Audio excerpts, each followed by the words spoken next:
నమస్తే, నేను మీ Eshwar. E6 news కి స్వాగతం. వార్తల్లోని ముఖ్య అంశాలు. ఢిల్లీ ముఖ్యమంత్రి అరవింద్ కేజ్రీవాల్ సీఎం పదవికి రాజీనామా చేస్తున్నట్టు ప్రకటించారు.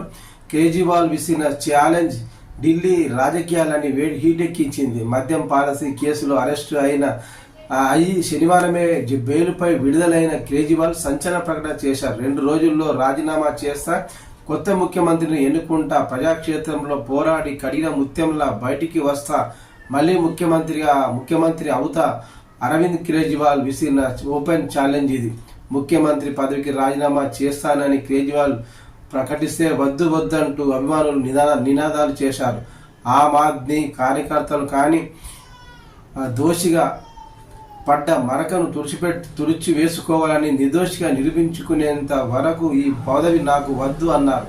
కేజ్రీవాల్, నేను అవినీతికి పాల్పడలేదు, వాళ్లకు తెలుసు, నా పార్టీని చీల్చి సొంత ప్రభుత్వాన్ని ఏర్పాటు చేయాలని అన్నదే వాళ్ళ కుట్ర అంటూ బీజేపీపై విరుచుకుపడ్డారు కేజ్రీవాల్.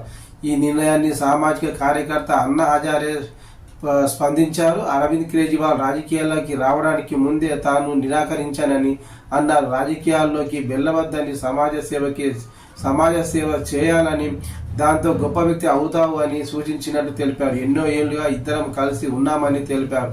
ఆ తర్వాత అతని హృదయంలో ఉన్నది ఇప్పుడు లేదన్నారు.